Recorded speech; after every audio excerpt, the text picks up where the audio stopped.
You expect that your mother and father will care for you and be there for you. And then when one of them doesn't, you're like, why? What did I do? I don't want to have to experience that pain again. You're starting to think there's something wrong with me. The attachment wound of not having a father around, it creates a lot of like, I'm not good enough. If I had done something different, if I was better, then my dad would have wanted to be around me. That's what we often tell ourselves. So what usually happens in relationship because of this is wanting to love someone, but not knowing how to do it, not knowing how to communicate, how to do repair, create intimacy and connection, and do care and affection. 13 years of my life, this was how my relationships were. Struggled to express feeling, closeness, shutting down when things got emotional, completely disconnecting, wildly swinging into like, I'm just a useless partner, what's wrong with me? But here's the thing, you can change it. There's things you can do. You can't just lone wolf this on your own. This will transform your relationships. It will transform how you feel. So this is how you do it. Welcome back to another episode of Authentic Man podcast. And today we're going to be diving into something. It's a very personal topic for me, right? The impact of having an absent father or a neglectful father, a father who was half there in your life, on your ability to relate, your ability to have healthy, happy relationships. And this will bleed into dating as well.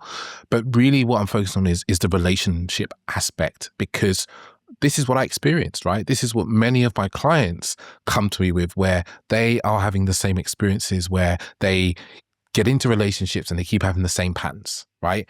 And I did for many years. And it was all linked to my relationship with my father, or the absence of a relationship with my father, right?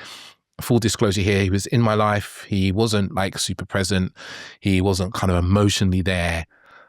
He wasn't the father I wanted him to be. And it occurs to me as him being absent, you know? And we're not going to go into like blaming our fathers and so forth. We're going to look at how it affects your relationships, right? And what you can do about it, what you can do to fill that gap, that missing template, because that's what's happened to you, right? You had a missing template of masculine presence, right? You had a missing template of what it should be like in your home. And that's just missing for you.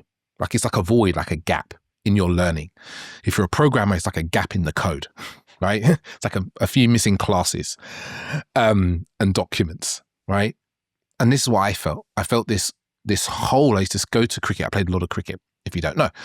I played a lot of cricket as a child, and I used to see all these other boys come to cricket with their dads. And I used to sit there without my dad, and I armored up my heart. I was just like, yeah, fine. I don't care.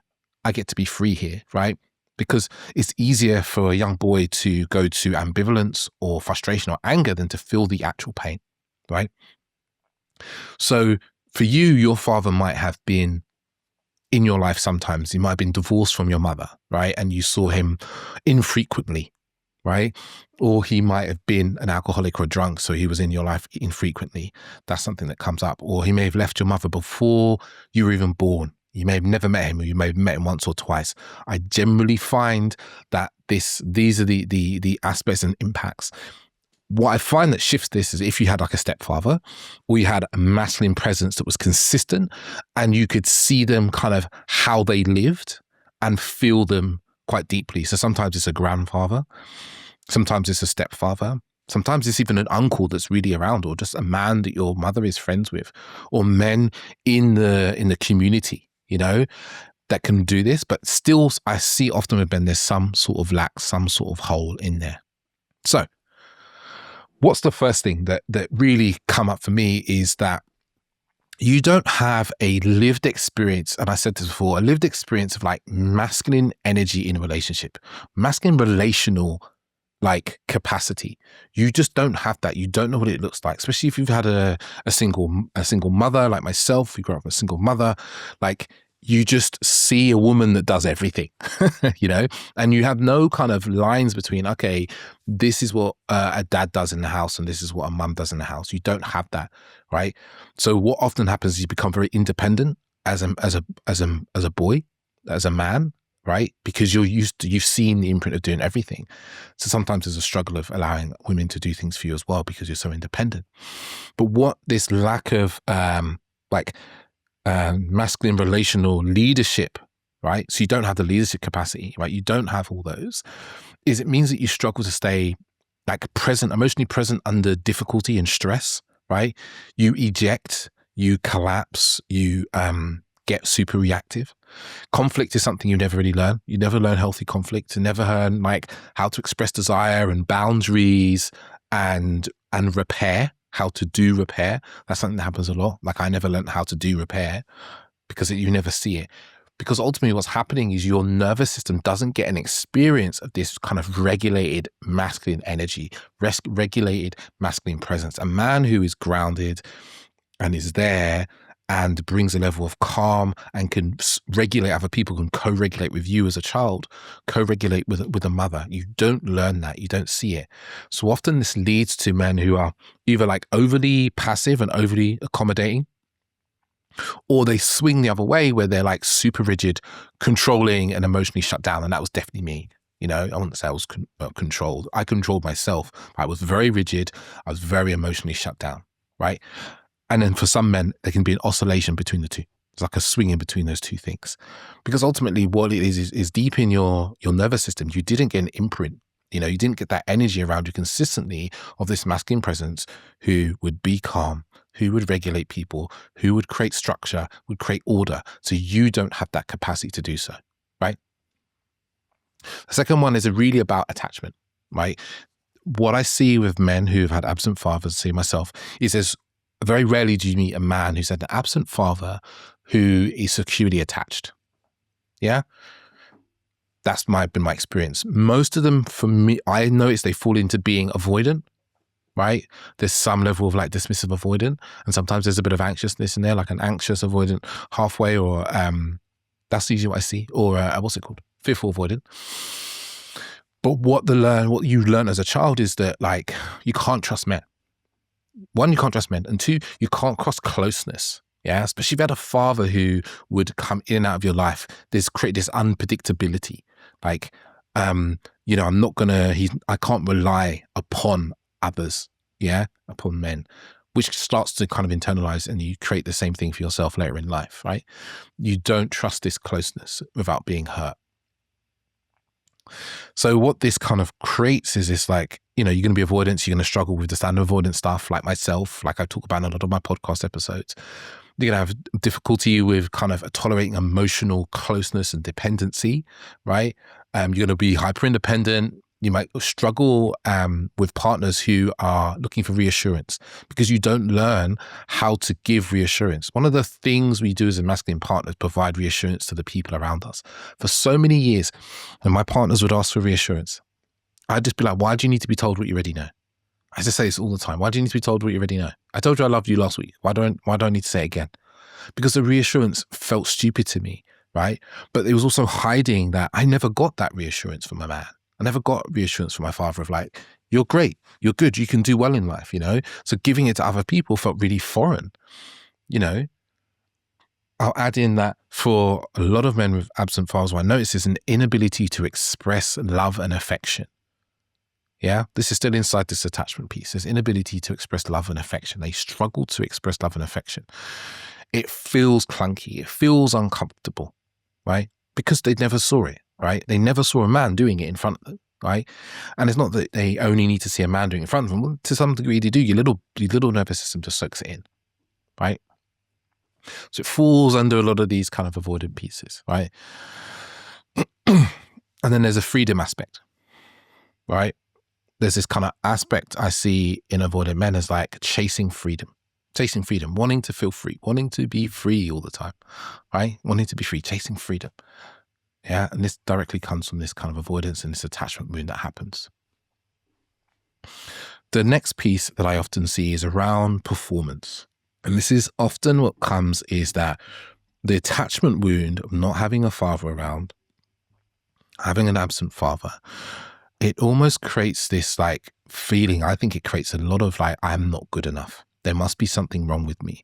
You know, I think what I see for myself is I was talking to my coach about this yesterday, which inspired this podcast, is my little David, right? As a little boy, maybe not consciously, but definitely it became I saw it in my psyche as I got older, assume that if I had done something different, if I was better, then my dad would have wanted to be around me. Yeah. We as little kids, we are egotistical and everything is about us. We can't imagine that our parents have their own shit going on. So we don't feel good enough. We get into this like psyche of, as we get older, that if I achieve, then I will get the love and adoration that I should have got. I will get love and adoration in my life. So we start to chase achievement through performance. So we believe that we have to perform to get the love that we want that we never got. So we will work hard at school. We'll, business is another one. Money. Maybe for you, school wasn't where you worked hard, right? Like for me, it was like cricket and sport. That was my thing, cricket and sport. I fucking knocked it out the park at cricket and other sports. I was good at sport. That was my thing. And then later in life, it comes about competition, sexual conquest, being competent, being impressive, being seen to be good. I think I see this a lot in rap music, right?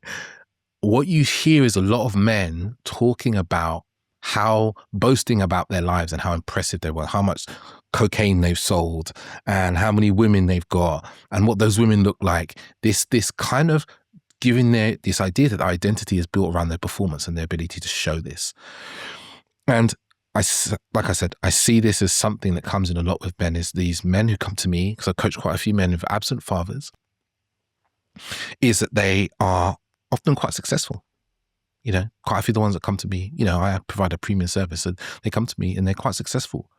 But the relationships are just, disconnected and cold and so forth. So their confidence is often really linked to their success, but not necessarily to their character, because they haven't had to develop character. They have a level of charisma and confidence and personality, but like that character of being kind and good and being proud of who they are. Right? That's something that's often a little bit missing for them. That work, because of the lack of reassurance from that masculine figure, the dad to put his arm around them and go, you can do this. I believe in you. Right? That was just completely lacking for him.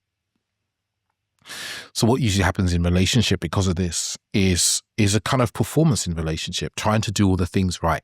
Right? Trying to do things right. But then when it goes wrong, oh my God, this happened to me. Like when I do something wrong, there's a collapse. There's this big collapse into shame of like, oh, I'm not good enough. I'll never be a good enough partner. Maybe you said that to yourself. I've definitely said that to my partners. Like nothing I do will ever be good enough. There's this kind of swing of like, confident, strong, something goes wrong in a relationship. Shame, I'll never be good enough. There's something wrong with me.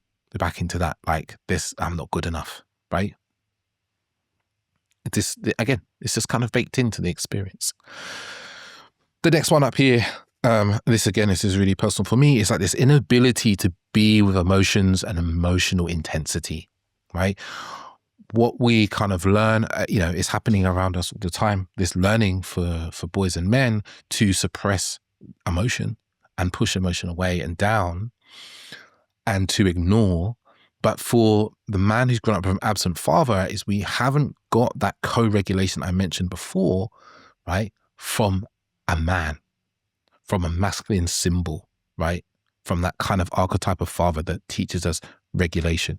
There's some data and science around this, actually, around how a father teaches the man in the house, teaches a masculine figure, teaches a boy how to regulate his emotions, And that's super interesting to me because I have something I'm really paying attention to with little Bjorn, my little boy. And I didn't really learn to do. So we learn to suppress these emotions. We learn to push them down because we don't know how to regulate them, right? Or we can go the other way, right? And we become really unruly and really, I don't want to use the word boisterous because that makes it sound like only boys are this way, but it's more like we become very emotionally reactive. Volatile might be the phrase as kids, right? And the last thing I'll add, actually, is unconsciously replicating our father. What do I mean by this? We unconsciously, and we can do this at different levels. We can do this at a level of like getting into a relationship and then suddenly leaving, right? Exiting relationships constantly. Yeah? Like abruptly, without trying to repair, without trying to work on the relationship, just leaving. Because we don't have repair skills, you haven't seen that repair skills. You only know that hard cut and leave. Or it's you in relationship but you leave parts of yourself kind of exiled away. Like you will hide aspects of who you are. You won't allow those things to come in. You won't allow them to be really seen and felt by your partner. So maybe emotionally, you completely, keep that separate from them, right? Maybe even you have, and I've seen this before again as well, is like almost living a double life, having a separate life with maybe another woman, for instance, where you're, it's a completely different type of relationship. It might be really fiery and passionate, whereas your relationship with your partner is very grounded and feels very kind of monotonous, type of thing. I've seen that a number of times. I've also seen with men who, again, have absent fathers, is a choosing of unavailable partners, right? Partners who cannot give them the love they want. It's like they're trying to basically chase their fathers. They're trying to unconsciously finish the unfinished business, as a Margot would say, with their fathers, by trying to get someone who doesn't love them, who isn't emotionally there, to love them. Yeah. And then there's the sabotaging of things that feel too good, because there can be this struggle with receiving love. I've seen in men with absent fathers, a struggle with really receiving love and feeling loved. Even if their partner really loves them, they're almost skeptical that someone could really love them and care for them, and they'd be there for them. And then if your father was promiscuous, right, and you knew about it, I've seen this really commonly play out for men. Their father was father cheated, and that's why he left, and they've known from a reasonably young age that that's why he left or wasn't around anymore. And they go and do exactly the same thing repeatedly in relationships. I think we might think that, it's like a genetic thing, but it's not. It's more of a learned thing of kind of almost, I feel, there's a desire from the man to know his father in some way and understand something about him, right? And we unconsciously replicate that. Like, because if you go and cheat, you have the experience of being like him, knowing him, getting closer to him, even if you knew nothing of him. Right. And then the last one is the standard avoidant one, which is around lone wolf, because there's a trust issue that often develops with men with absent fathers. There's a trust issue. They don't quite trust that people are going to be there, going to stay with them. They can rely on people, right? And I'm going to add in, I'm going to add in is something around friendship. What I've also seen with men who have absent fathers is they often struggle with friendships with other men. Their friendships can be quite shallow with other men. They never really get to the depth. They never fully trust them, or they have real trust issues with other men, like always wondering if that man's going to turn around and leave or screw them over. Like there's this trust issue that kind of runs through them a lot. Because ultimately what's gone on for them is just like this break in the psyche and its expectation of trust. You expect, even if you don't know, you expect that your mother and father will care for you and be there for you. It's just baked into who we are. And then when one of them doesn't, you're like, why? What did I do? What happened? And I don't want that to happen again. I don't want to have to experience that pain again. So what this creates relation-wise can be relational volatility, in and out of relationships, cheating. It can be not being in a relationship and wanting to love someone, but not knowing how to do it, not knowing how to communicate, how to do repair, not knowing how to like create intimacy and connection and do care and affection. So, and I say this because this is literally my relationships from about, I would say probably 18 to, 31. Right. So that's 13 years of my life. This was how my relations were. Struggled to express feeling and like closeness, shutting down when things got emotional, when there was conflict, just completely disconnecting. What's the other one that comes to mind? Struggling with my partner's emotions, wildly swinging into like, I'm just a useless partner. What's wrong with me? If there was like some sort of feedback or criticism that was raised. Yeah. So it creates these really volatile relationships. And then often what you'll do, if you do what I did, and I know some men I've coached have, you go into this state of like, relationships can't work. I'm just going to have casual stuff, because there's still a desire for closeness. And I find with men of absent fathers, what happens is they actually really long to be loved. So even when they get into casual relationships, those relationships often meander into a place where there's emotion and feeling, and then they often become terrified and they want to back out. right? So all of this, I feel like I'm just telling my life story, but I to some degree, when I create this episode, I looked around for some of the information, but most of it was from what I've experienced and seen with my clients. So you're in a relation, this is you, right? How can you start to change this? Because you want to change this. Ultimately, you want to change this, just like I did, right? It becomes a point where you no longer can go, oh, it's women. Women are doing this to me. All relationships are like this. Well, all my friends' relationships are like this. And then you kind of discount the friends of yours that aren't, right? Or you're starting to think there's something wrong with me. That's what we often tell ourselves, right? I know I definitely did. But here's the thing, you can change it. There's things you can do. You can't do all of them alone. That's one really important aspect, because this is a wound that's created in relationship, or even in absence of relationship. The most potent healing of this comes in relationship, right? You have to remember this, whether that can be, some of that can be in a romantic relationship, some of that can be in relationship with like a men's group, that can be in relationship with a coach, like with an elder. This is how you do it. And I would just say this here at this point, like because this is what I've been through. My program Relate, which is I'm starting in March, this is exactly the sort of stuff we're going to be doing, because this is what I see makes a massive difference to most men, particularly men with absent fathers. Because if you don't do this work, you just continue the pain, you continue the cycle. Getting a new woman's not going to make a difference. Dating, telling yourself you're not going to be with that type of woman isn't going to make a difference, because a large part of what's creating the problem is you, and you're recreating it consciously, mainly unconsciously. So if you're interested in Relate, there's a link down below to jump on the waitlist and find out more about that. So changing the pattern. First thing you'll do, you've got to acknowledge the pain. You've got to actually acknowledge that it hurt, that your father wasn't around. Yeah? You've got to acknowledge it. You've got to be willing to go, actually, I missed out on some stuff. Like, I longed for some stuff. I wish my dad had been there to watch me play football and cricket.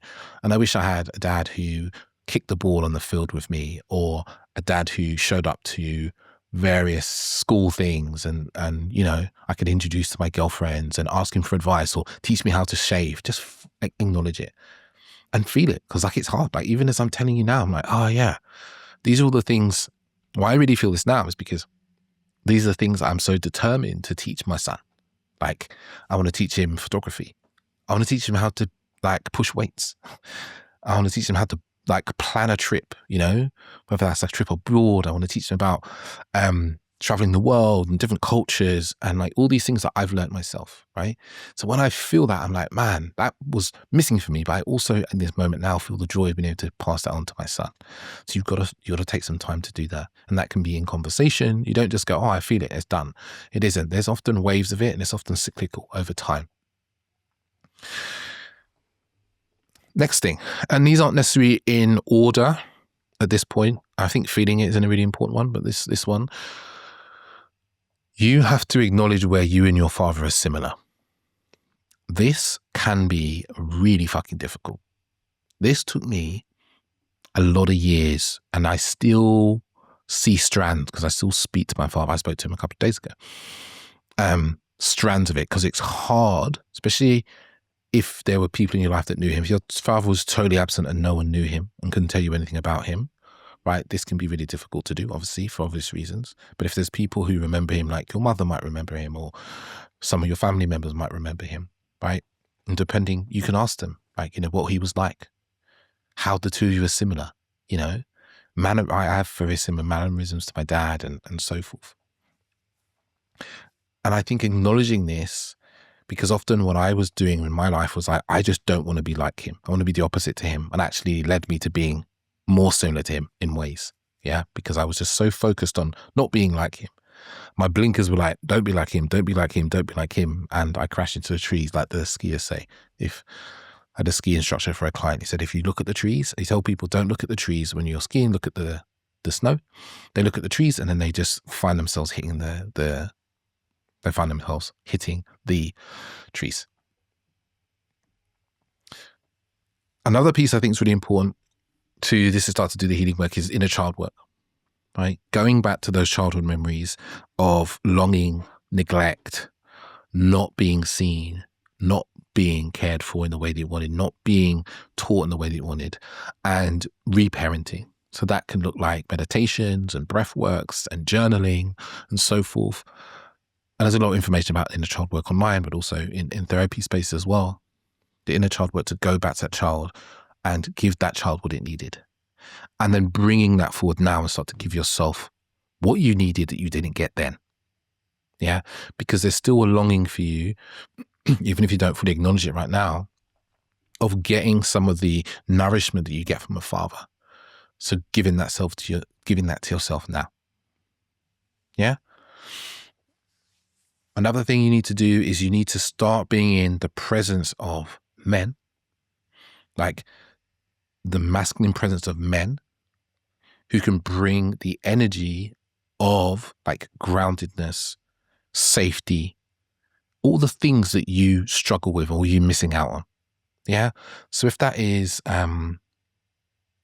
good communication, clear authority without, being dominated, leadership qualities, repair qualities, emotional openness, emotional groundedness, boundaries, and like clear assertiveness, confidence, like whatever it is, being in space with men like that. To start to feel what that's like. That can do a men's group, that can be a men's program like my program, right? Being in a space like that. Yeah.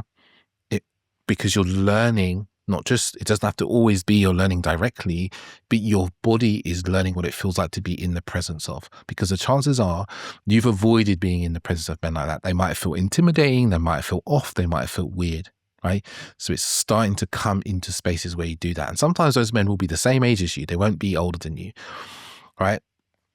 But on men's programs where some of the men there are the same age as me, and I'm getting that same nourishment and feeling really fucking good from it.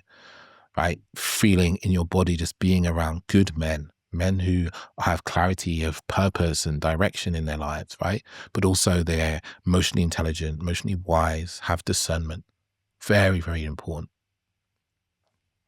Because what happens is you can start to take those like felt senses and bring that into your relational life. The next one is repair. Yeah. Learning the templates of repair. Templates, what do I mean by templates of repair, right? Repair, often what we have is rupture and then repair, right? So a lot of what you might have experienced in your life was just rupture. Yeah. Like you have arguments, conflict tears apart, right? So you don't learn repair. That's what I see a lot with men who have absent fathers and not have a father figure in their life. They don't learn repair because you don't see two parents doing repair. So it's starting to learn about repair. Like Margot dialogue is a really good repair structure, right? Learning what it takes to repair and be in repair without running away, shutting down, withdrawing, hiding, rejecting, judgment, and so forth. It's like being in the repair, the process of like listening to the difficulty from your partner, responding from a place of feeling grounded and present instead of reactivity to the assumption of criticism or judgment. Yeah. Learning the tools of repair, because repair is vital for any healthy relationship.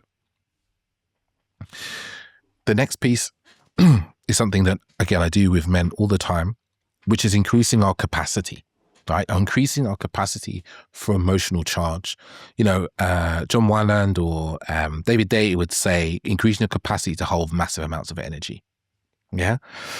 This is not necessarily about emotional intelligence. This is about the body. This is about like the nervous system, right? You can do various somatic practices to do this, to increase your capacity, your nervous system capacity for high charge in emotional stuff, to stay in it, stay present and grounded and aware while feeling the intensity of emotion, instead of doing what you've done before, which is not be aware, be unaware, be reactive, and to flee in some way or collapse.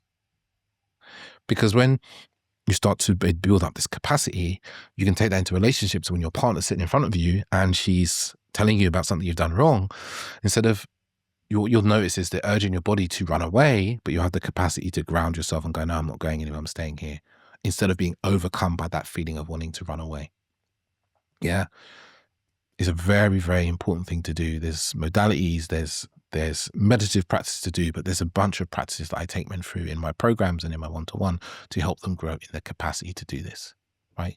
Because we have to grow in our emotional capacity. Very, very important.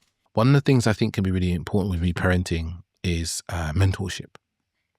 Yeah, I think I got this in various aspects. When I was in my 20s from some men that I worked with, being in the presence with men, again, as I mentioned before, that masculine, like relational presence, that mature masculine energy, being in that is this type of mentoring for your body, mentoring for your system. And then the last point is about leadership. Yeah, is about how to create direction.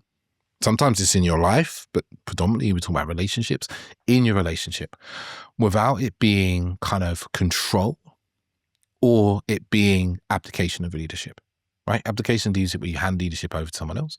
So sometimes that's to a woman. And because you're like, I don't know how to, I don't know what you want to do. She'd be like, what do you want to do tonight? Instead of being like, I'd like to do da-da-da-da-da. You're like, I don't know what to do. What do you want to do? Because your system hasn't grown and learned how it is to lead a woman or what it looks like to lead a woman. I really struggled with this. I was just selfish, right? And be like, this has to be this way. I want to do things my way, because that's controlling. That's not leadership, yeah? Leadership isn't domination. Leadership is like an invitation. And it's like an invitation or an attempt to, it's an invitation into an experience, right? Or task or project, right? But inside your relationship, it's an invitation into what you're proposing. That's what leadership is. That's what healthy leadership is. Yeah. So with your partner, it might be someone you've just met, a woman you're dating. The first invitation you met is to go out on a date. That's the first invitation we make. That's the first, one of the first bits of leadership. Hey, or asking for a number is the very first, but I'll organize a date. Hey, let's go on a date. And you mentioned you love X, Y, Z. Let's go do this, go for this walk, do this thing, and then go grab some food or a drink at this place. Because I know there's this exhibition that's on the way, and maybe jump in there as well. Right? You can lead a relationship based on awareness, right? Of you, of them, and attunement emotionally, what's going on for them, and lead that way instead of force or just being selfish leadership, being about what you want, which is how most men lead in life, generally. Yeah. And this, when you learn that, because that's probably the vital skill, to be honest, for men. It's a very, very, very potent skill to have, to be able to lead with awareness, with capacity to understand the other and your partner.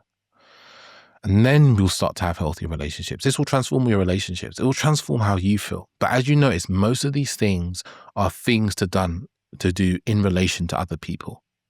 Yeah? Like, you can't just lone wolf this on your own. I say this, right? You don't necessarily have to have a romantic partner, right? Some of this stuff we do with friends.